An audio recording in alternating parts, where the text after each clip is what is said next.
Ask yourself this. How much money do you think your life is worth in its entirety? Don't think about it too intensely. Just take the next 10 seconds to come up with an estimate.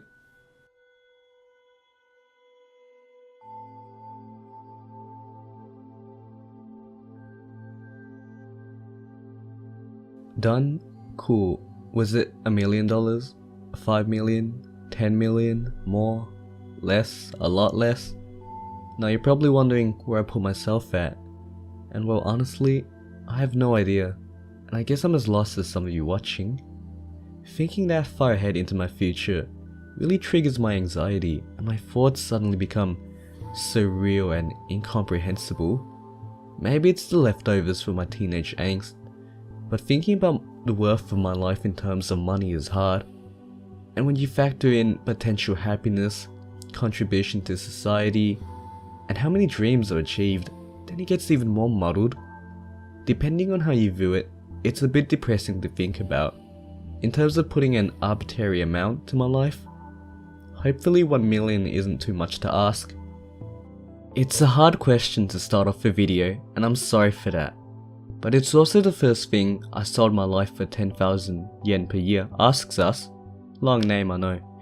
Author Sugaru Miyake posted the original story to Japanese image board Futaba channel, or 2chan, pretty much the Japanese counterpart of 4chan, under the name Fafu. The premise is simple. A 20-year-old finds a shop that will buy his lifespan, time and health in exchange for money, but the consequences aren't. Later, Miyake would rewrite this into novel 3 Days of Happiness, published by MediaWorks Bunko on December 25th, 2013. Another 3 years later, a manga adaptation would be released on Shonen Jump Plus, a Japanese exclusive manga app offshoot of, you guessed it, Shonen Jump. It's cool that there's a wide variety between beloved classics and manga that wouldn't be published in normal magazines, but locking away I sold my life for 10,000 yen per year from the Western audience can't be too good for exposure. And let's just refer to the manga as 3 Days of Happiness from now on, just to make my life a little easier. Thankfully there's enough fan translations of both the novel and manga on the internet, so we're not out of luck.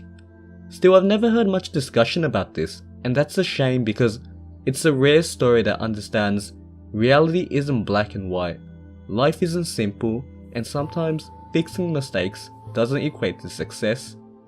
Yet as scary as the world is, there's happiness to be found, even for the most lost of souls. As a 20-year-old myself, it's easy to relate to main character Kusunoki, a man who feels lost in the world, with no friends or family, a lack of ambition, and stuck between a university degree which he doesn't enjoy and a dead-end part-time job, who spends his free time reading and listening to music. Oh boy, some of this is already hitting close to home. Anyway, when Kusunoki becomes broke, the circumstances lead him to selling off the remaining 30 years of his life for 300,000 yen, leaving him 3 months left to live. In that time, he's stuck with observer Miyagi, a ghost-like girl he hates having around, yet can't help but be a little infatuated with.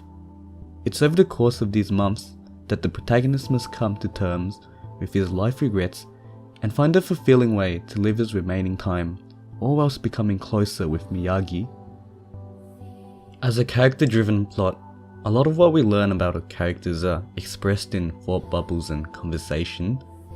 Normally I'd prefer the show don't tell technique, but just like real life, we almost never stop thinking. It's important the reader can delve in and understand the inner workings of Kusunoki, a man drifting to his inevitable death, as well as Miyagi, who on the surface is detached and distant, but inside yearns for the same chances and connections as our protagonist. It also helps that a lot of the dialogue is smart and witty. There's always fun banter between the two, and it shows us all sides to Kusunoki's personality, from his apathy, anger, sadness, happiness, and even a slight glimpse into his darkest, deepest despair. The character development is great. It's fascinating seeing how in 10 years' time, Kusunoki's hopes and dreams as a child are replaced with nihilism and self-pity. It's a profound difference, And it really makes me look to where I was 10 years ago, just to see how much of myself is now unrecognizable, and I'm sure a lot of other people feel this way too. Ironic how only when our main character begins to die is the time he truly begins to live. I also found it refreshing that the people from Kusunoki's past are the ones holding him back. And instead of repairing long gone relationships like other manga akin to A Silent Voice, our author strives for Kusunoki to move on and create new, meaningful relationships. As for Miyagi, it's comforting to see her slowly break down her cold demeanor, and she begins to find happiness under the influence of the protagonist. The chemistry feels natural, and fortunately, there's a lack of annoyances like love triangles, leaving time to focus on how the two make each other better people, and eventually having to come to terms that their time is running out. I was also impressed by the artwork of illustrator Shuichi Taguchi. It's a different departure from his usual work on music-themed manga, as he's a musician himself. Not related, but his band Sentimental Vector has some pretty neat songs. He's one talented guy to be an illustrator, mangaka, and musician at the same time.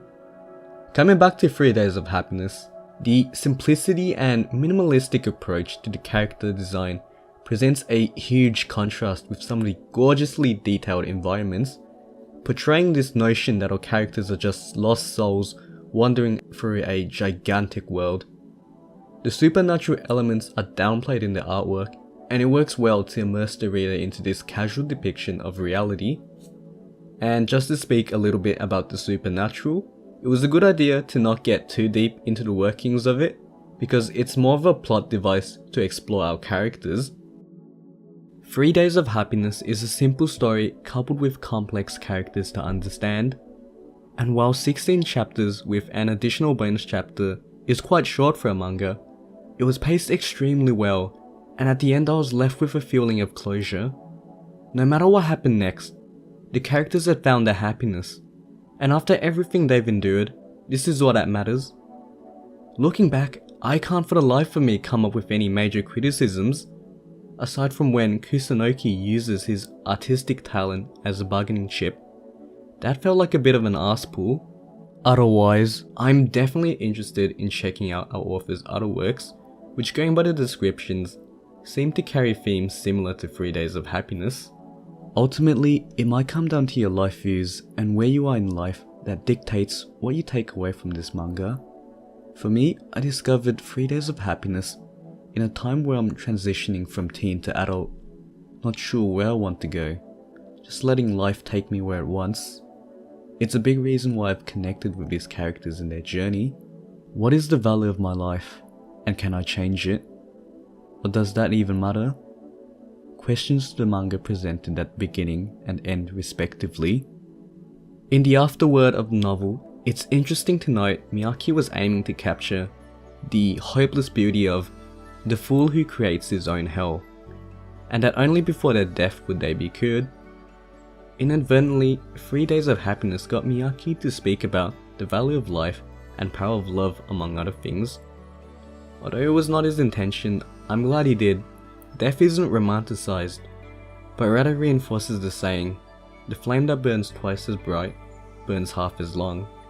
Readers are free to interpret the message how they want, but personally, it was that life can't be measured in monetary value, and we should strive to find the happiness we all deserve before we waste our chance at life. 3 Days of Happiness is short and should probably take you only an hour or two.